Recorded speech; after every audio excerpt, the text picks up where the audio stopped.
Assalamualaikum warahmatullahi wabarakatuh. Bismillah, alhamdulillah, wassalatu wassalamu ala rasulillah wa ala alihi wa sahbihi wa kulli man tabi'ahu bi ihsanin ila yaumil qiyamah ma ba'da. Seluruh mahasiswa PAI IAIN Tulungagung mata kuliah Qiraatul Kutub yang saya cintai dan yang saya banggakan, alhamdulillah kesempatan kali ini kita bisa memulai untuk kajian kita, yaitu kajian kitab Ta'limul Muta'allim, tentunya dalam keadaan sehat walafiat, tidak kurang suatu apapun. Mudah-mudahan menjadi ilmu yang barokah, yang manfaat fid dini wa dunya wal akhirah. Kita awali terlebih dahulu dengan hidayatul Fatihah.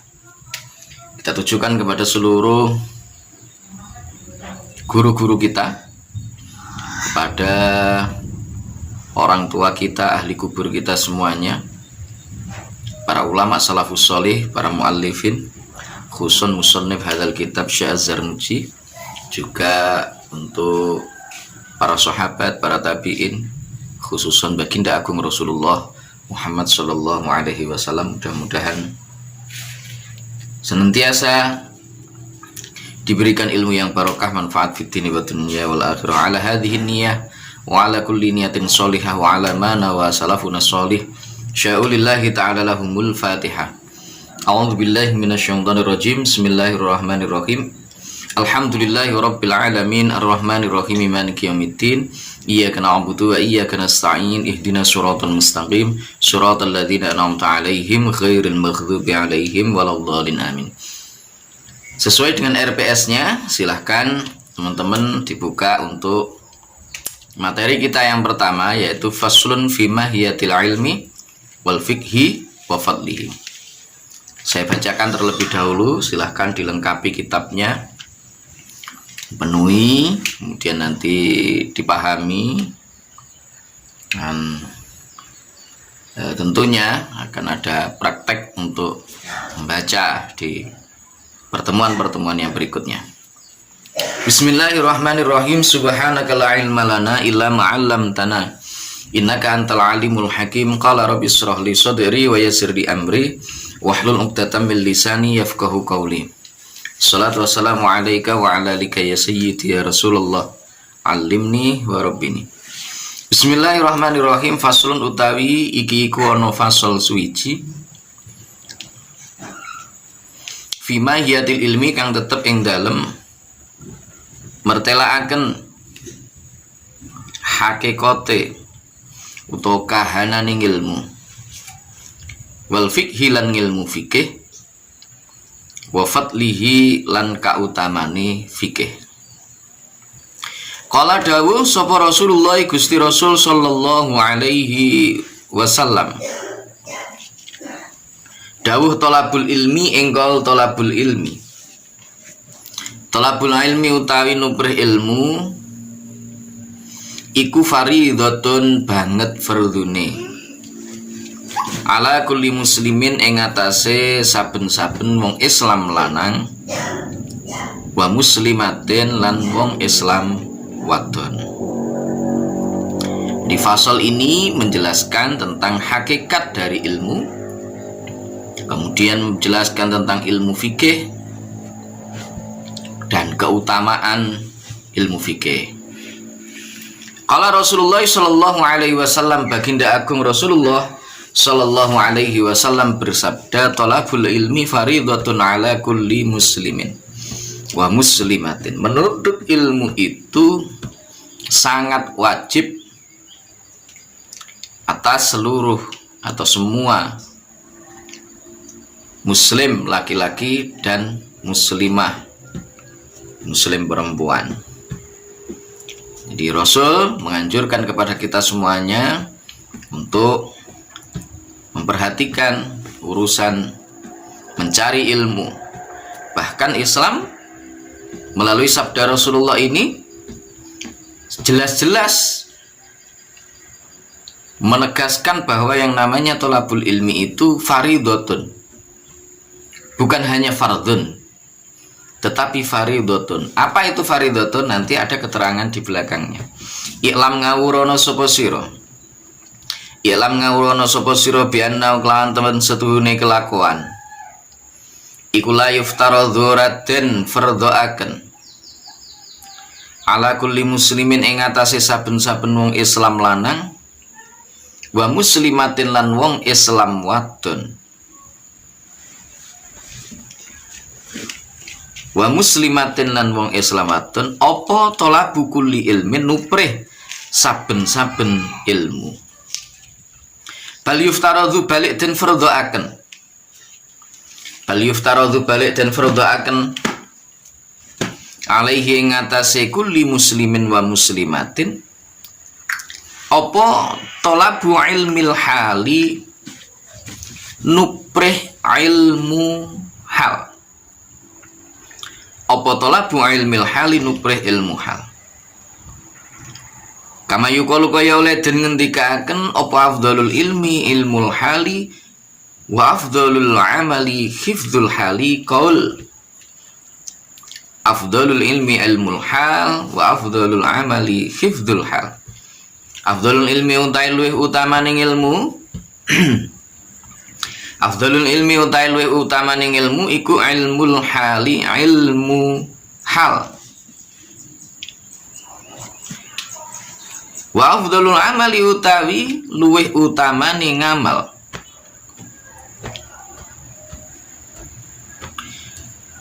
Wa afdhalul amali utai luwih utamaning amal iku hifdzul hali. Iku hifdzul hali ngrekso hal utawa tingkah. Ilmu hal ngilmoni tingkah. I'lam bi'annahu la yuftaradhu ala kulli muslimin wa muslimatin. Perlu untuk kita ketahui, kita pahami bahwa dari sabda Rasulullah Shallallahu Alaihi Wasallam sebagaimana yang telah disebutkan sebelumnya bahwa thalabul ilmi faridatun ala kulli muslimin wa muslimatin, yang diwajibkan itu tidak seluruh ilmu. Jadi bukan yang diwajibkan itu adalah seluruh ilmu itu kemudian harus kita cari, dan kalau kita tidak mencari maka kita itu berdosa, demikian itu tidak. Tetapi yang dimaksudkan dengan ilmu yang wajib untuk kita cari, kita ketahui, itu adalah ilmu hal. Ya, itu bukan ilmu secara keseluruhan, tetapi itu adalah ilmu hal. Sebagaimana ada qaul yang mengatakan juga afdhalul ilmi ilmul hal wa afdhalul amali hifdzul hal. Paling utamanya ilmu atau seutama-utamanya ilmu itu adalah ilmu hal, dan seutama-utamanya amal itu adalah menjaga hal. Apa itu hal? Tingkah, keadaan, perbuatan. Barangkali mungkin ada yang mengatakan demikian, meskipun hal itu sesungguhnya dia tidak selalu menunjuk kepada sebuah perbuatan. Nanti lain lagi definisi takrif dari hal di dalam ilmu tauhid. Kalau ilmu tauhid, maka yang namanya hal itu adalah ma la yartafi'u ila darajatil wujud wala tanfadhu ila darajatil adam. Jadi sesuatu yang tidak bisa naik sampai ke derajatnya wujud, juga tidak bisa turun sampai derajat tidak ada. Itu adalah ilmu, itu adalah hal di dalam pembelajaran ilmu tauhid. Jadi kembali lagi ke sini tadi. Jadi yang paling utama, yang diwajibkan bagi kita itu adalah ilmu hal, ngilmoni tingkah. Apa itu maksudnya ilmu hal itu? Wa yuftaradhu lan den wajibaken alal muslimi yang ngatasi wong Islam apa talabu ilmi ma nuprih ngilmoni perkara. Apa talabu ilmi ma nuprih ngilmoni perkara ya kok engkang bakal tumiba apa ma. Ya kok engkang bakal tumiba apa ma lahu kedue muslim, lahu keduene muslim fi haqqi ing dalam hae muslim, fi ayyi halin ing dalam endi-endine tingkah, fi ayyi halin ing dalam endi-endine tingkah kana kang tinemu sapa muslim,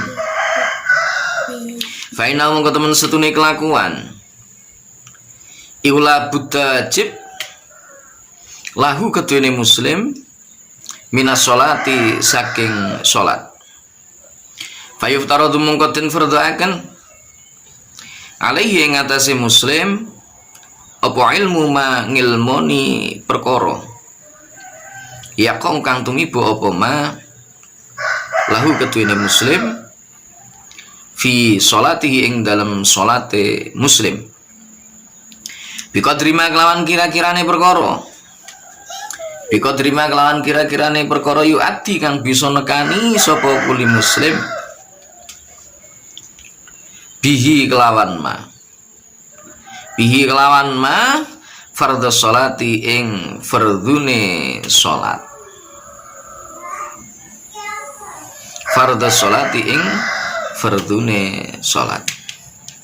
Nah, apa itu ilmu hal? Ilmu hal, ilmu hal itu artinya adalah ngilmoni tingkah. Ngilmoni tingkah yang dimaksud itu adalah mencari ilmu tentang sesuatu yang akan kita kerjakan, sesuatu yang nanti akan terjadi pada diri kita. Itu namanya adalah ilmu hal. Nah, sebagai seorang muslim, maka kita ini diwajibkan oleh Allah untuk menunaikan sholat 5 waktu misalkan. Maka mencari ilmu yang dengan ilmu tersebut maka kita bisa menunaikan sholat, paling tidak secara fikihnya itu sudah sah begitu ya, maka itu hukumnya wajib bagi kita. Karena itu kalau ada misalkan orang yang meninggalkan untuk mencari ilmu, ada seseorang yang meninggalkan untuk mencari ilmu dengan alasan pikirannya nggak nutut dan lain sebagainya, sebelum dia kemudian berangkat untuk mencari ilmu, maka itu sudah berdosa. Sebagai seorang muslim maka diwajibkan untuk terus berusaha menuntut ilmu dari hal-hal yang nanti akan kita lakukan atau akan kita kerjakan sebagai seorang hamba yang tunduk kepada perintah Tuhannya. Itu wajib hukumnya. Nah, termasuk diantaranya ya tentang sholat itu. Berarti kalau tentang sholat, ya wajib bagi kita tahu rukunnya sholat itu apa saja, syarat wajibnya sholat apa saja, syarat sahnya sholat itu bagai apa saja, dan seterusnya. Itu wajib bagi kita. Terus memperbaiki bacaan surat Fatihah kita minimal, karena itu wajib. Surat Fatihah itu wajib kan, takbiratul ihram, niatnya, kemudian at-tahiyatnya ya, at-tahiyatul mubarakatus sholawatut thayyibatu lillah, dan seterusnya. Itu ya semuanya harus dipahami. Jadi biqadri ma yu'addi bihi fardhus sholat, sekiranya dengan ilmu tersebut maka seseorang itu bisa melaksanakan atau menunaikan kewajiban-kewajiban yang ada dan melekat pada sholat yang hendak dilakukannya itu. Guys, jadi itu penting. Itulah ilmu hal. Jadi ilmu hal ngilmoni tingkah, ngilmoni sesuatu yang akan kita lakukan, yang akan kita kerjakan. Seperti ketika sampean mau berdagang, otomatis sampean ya harus tahu ilmunya berdagang, bagaimana cara berdagang yang benar, bagaimana kemudian cara pemasarannya, bagaimana kemudian cara untuk berproduksi dan seterusnya, supaya nanti ketika Anda atau kita semuanya melakukan hal-hal yang berkaitan dengan aktivitas yang akan kita lakukan itu bisa tepat dan sesuai dengan tentunya sesuai dengan harapan yang kita inginkan. Wajibulan wajib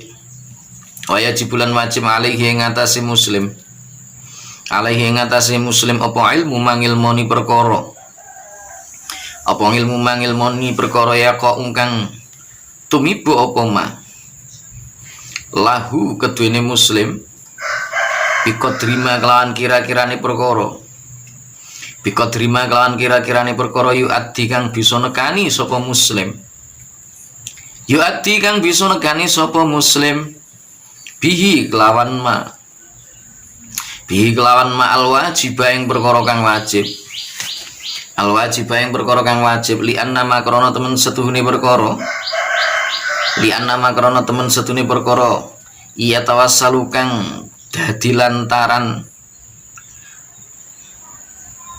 iya tawassalu kang dadi lantaran bihi apa bihi ma ila iqamatil fardhi maring jumenengaken fardhu,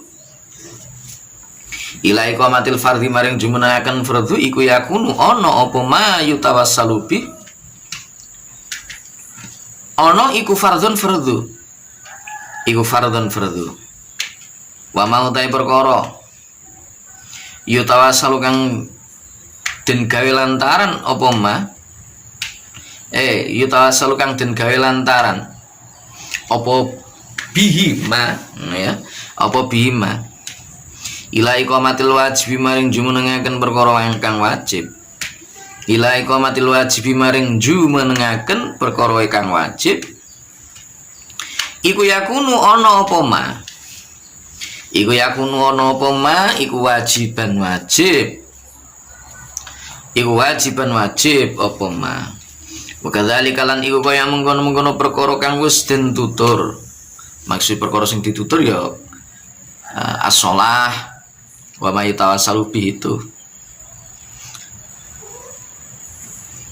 wa kadzalika lan iku kaya mengkono-mengkono mazkur fi shaumi, fi shaumi ing dalem bab poso wa zakat lan zakat ingkana lamun ono sapa muslim,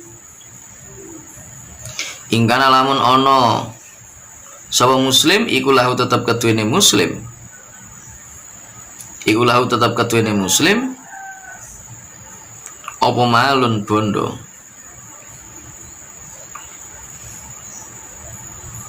apa malun bondo wal haji lan haji in wajib lamun wajib apa al haji alaihi ing atase muslim, alaihi wa alaihi ing atase muslim. Nah demikian juga wa yajibu alaihi ilmu ma yaqa'u lahu biqadri ma yu'addi bihil wajiba li anna ma yatawassalu bihi ila iqamatil fardhi yakunu fardhan wa ma yatawassalu bihi ila iqamatil wajibi yakunu wajiban. Demikian juga mencari ilmu tentang hal-hal yang bisa menjadi perantara untuk ditegakkannya sesuatu yang wajib, maka itu hukumnya juga wajib.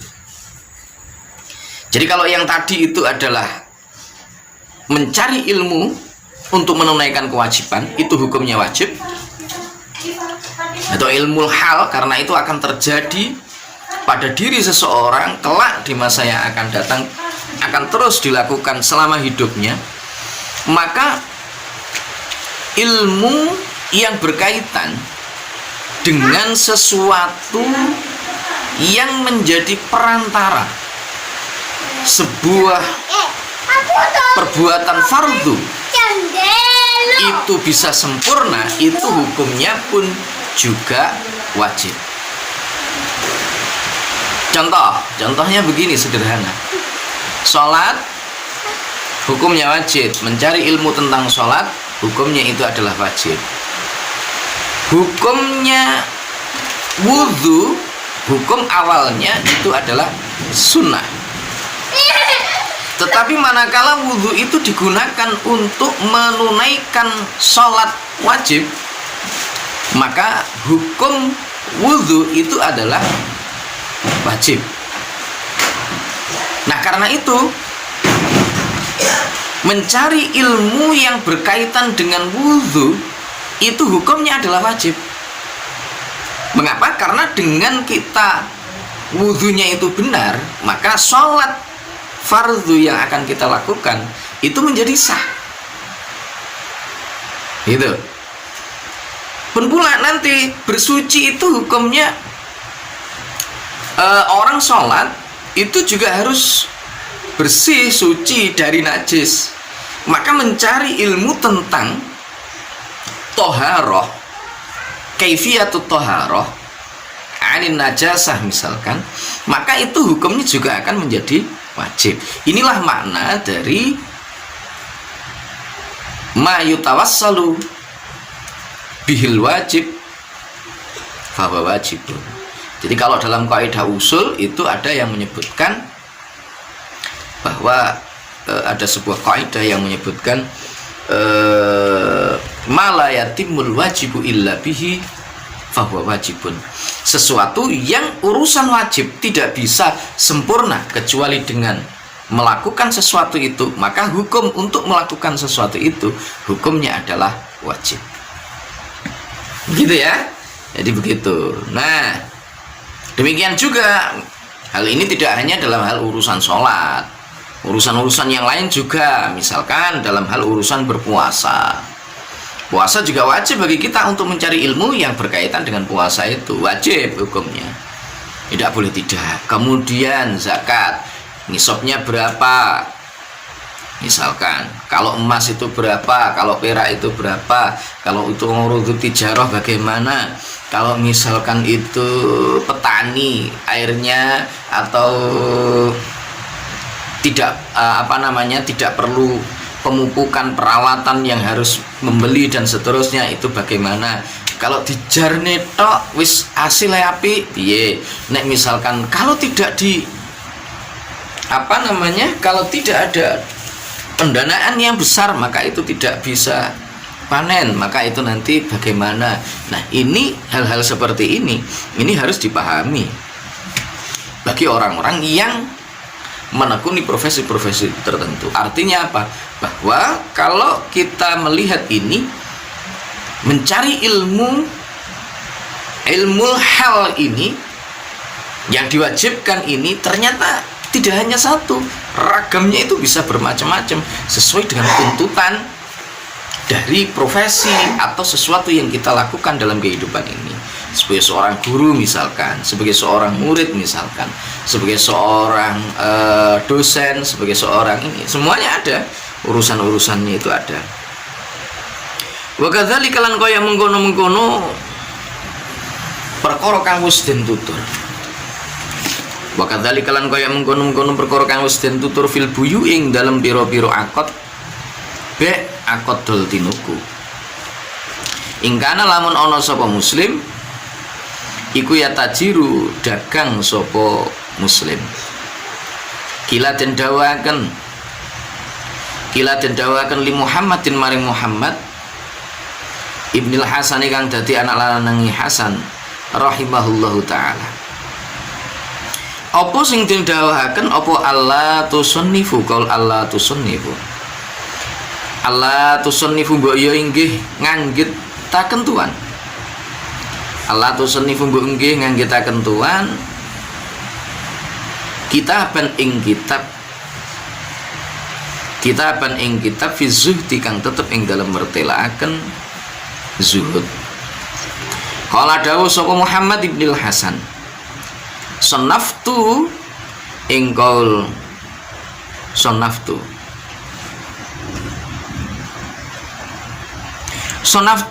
nganggit sapa ingsun, sonaftu nganggit sapa ingsun kitaban ing kitab fil buyu ikang tetep ing dalem mertelaaken pira-pira akad del tinuku, yakni ngersakaken sapa Muhammad Ibnul Hasan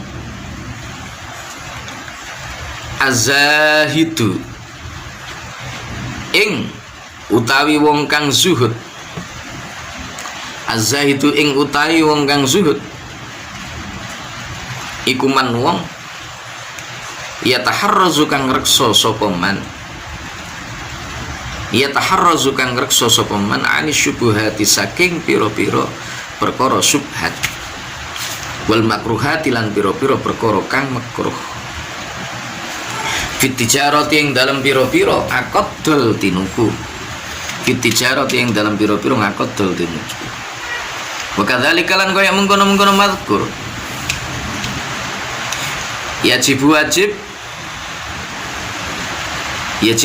apa ngilmu sing ngilmu hal kuwi mau bisa ilmu amalati ing dalam sekerine pira-pira penggawean wal khirafi lan tegese pira-pira penggawean wa kullu man utahe saben-saben wong wa kullu man utahe saben-saben wong istaghala kang ketungkul sapa man bisyai'in kelawan suwiji-wiji minha kang saking al muamalat wal khiraf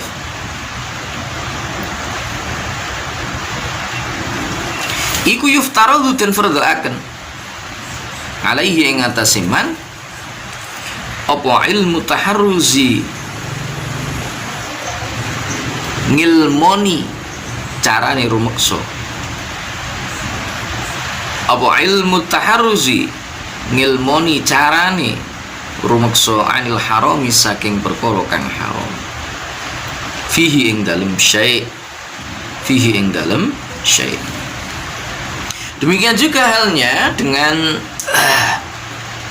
perdagangan. Maka perdagangan itu pun juga harus wajib bagi kita untuk mengetahui ilmu yang berkaitan dengan perdagangan tersebut. Pernah disampaikan kepada Syekh Muhammad bin Hasan, beliau diminta, ada seorang sahabat yang matur kepada beliau, seorang sahabatnya meminta kepada beliau supaya dikarangkan satu kitab yang membahas tentang zuhud. Maka beliau menjawab bahwa beliau telah mengarangkan satu kitab tentang zuhud, yaitu satu kitab yang menerangkan tentang perdagangan. Artinya apa? Artinya bahwa beliau ingin menyampaikan az-zahidu, ya, az-zahidu man yataharrazu anis syubuhati wal makruhat. Yang namanya orang zuhud itu adalah mereka yang mau untuk menjaga dirinya, ngrekso awake, menjaga dirinya dari segala hal yang syubhat dan juga hal-hal yang dimakruhkan oleh Allah. Syubhat itu bagaimana? Syubhat itu sing durung jelas. Jadi segala sesuatu yang belum jelas hukumnya, itu lebih baik Anda jauhi aja daripada nanti kita jatuh kepada satu hal yang diharamkan Allah. Jadi al-halalu bayyinun wal haramu bayyinun wa ma bainahuma mutasyabihat. Yang halal itu jelas, yang haram itu jelas. Yang ada di antara keduanya, maka itu hukumnya adalah mutasyabihat, sesuatu yang masih remeng-remeng urung patek jelas. Nah, sesuatu sing sik remeng-remeng urung pati jelas itu lebih baik kita jauhi. Orang berdagang itu boleh, bahkan Rasulullah pun juga berdagang, tetapi ingat, hati-hati juga. Orang menjual barang juga harus hati-hati. Jangan sampai ketika dia berdagang dia melakukan ghurur, penipuan. Misalkan barang itu mestinya punya cacat seperti ini, tetapi dia menyembunyikan cacatnya itu, justru ditutup-tutupi supaya harganya bisa laku tinggi. Nah, ini sudah tidak benar. Meskipun kalau dilihat ketika awalnya ya akadnya itu wis podo geleme dan seterusnya ketoke oleh, tapi karena ada unsur penipuan itu tadi, sesuatu yang cacat kemudian ditutupi, ini menjadi tidak boleh, jadi haram itu nanti. Nah, ini loh yang diatur oleh Islam itu begitu. Ada lagi misalkan orang dagang menawarkan barangnya, kemudian ditawar oleh pembelinya seharga demikian sekian misalkan. Akhirnya kadang-kadang itu ya mohon maaf, ini mungkin ada di antara para pedagang, bukan mungkin ya, biasanya malah kadang-kadang menurut cerita ibu-ibu itu kalau di pasar kadang-kadang ada sekelompok orang melu ngrubul iki mau tak tawa sakmene ora oleh ngono kae. Padahal dia adalah temennya yang dimaksudkan untuk membuat opini, pikiran dari pembeli itu supaya dia mau untuk membelinya. Nah, kadang-kadang iki mau ditawa sakmene karo si pembeli, kemudian yang jual itu bilang ini tadi loh sudah ditawar sekian, padahal tidak ada orang yang menawar. Nah, ini ada unsur-unsur yang tidak benar. Nah, ini sulit di dalam perdagangan, itu sulit. Kemudian juga kalau kita mengambil keuntungan dari perdagangan yang kita lakukan, maka Islam tidak memperbolehkan mengambil keuntungan lebih dari sekian persen. Itu tidak diperkenankan. Nah, kadang-kadang ada yang justru lebih dari 100%. Itu ada. Jadi harganya dulu ketika kulak misalkan ditambahi dengan harga kulaknya misalkan 20.000, dengan transportnya itu adalah sekian, akhirnya digenjot harganya bisa 2 atau 3 kali lipat. Lah, ini adalah satu hal yang tidak diperkenankan oleh Islam. Nah, oleh karena itulah teman-teman, maka beliau Syekh Muhammad Ibnul Hasan itu menyatakan bahwa az-zahidu man yataharrazu anis syubuhati wal makruh. Yang namanya zahid, seorang yang zuhud, itu adalah mereka yang mau menjaga dirinya dari segala sesuatu yang syubhat dan juga segala sesuatu yang dimakruhkan oleh Allah Subhanahu wa ta'ala. Dan ini berlaku untuk seluruh profesi. Berlaku untuk seluruh profesi, tidak hanya berdagang, tidak hanya misalkan di situ orang yang bertani. Apakah ada kemungkinan petani melakukan seperti itu? Ada kemungkinan juga. Peternak ada kemungkinan. Maka seluruh profesi itu harus memperhatikan etika-etika yang sudah ditentukan itu, supaya tidak terjebak kepada sesuatu yang syubhat, sesuatu yang haram, sehingga rizkinya itu bisa menjadi rizki yang halal dan rizki yang barokah. Baik teman-teman, untuk materi kita di hari ini cukup. Silahkan teman-teman nanti kitabnya itu dilengkapi. Minggu yang akan datang ada beberapa yang saya tunjuk untuk membaca sekaligus menerjemahkannya, yang kemudian diupload di YouTube-nya masing-masing, nanti di-share. Kemudian teman-teman yang lain itu juga turut serta untuk memberikan koreksi, memberikan kritik, memberikan saran terhadap hasil dari bacaan atau telaah yang dilakukan oleh teman-temannya. Nah, kemudian setelah ini nanti silahkan teman-teman itu dilakukan diskusi di WA group berkaitan dengan sisi tata bahasanya. Jadi ilmu lughahnya, ilmu nahwu dan sorofnya itu kita bedah di sana. Supaya apa? Ini menambah pengetahuan kita mengenai bahasa Arab. Karena sekali lagi kalau kitab turath itu tidak akan pernah bisa lepas dari yang namanya bahasa Arab. Terima kasih, itu yang bisa saya sampaikan. Wallahul muwaffiq ila aqwamit thoriq, billahi taufiq wal hidayah. Wa minar rasul sallallahu alaihi wasallam asy-syafa'ah wa tarbiyah. Wa minal ghaus radhiyallahu an-nadhrah wal barakah wal karamah. Wassalamualaikum warahmatullahi wabarakatuh.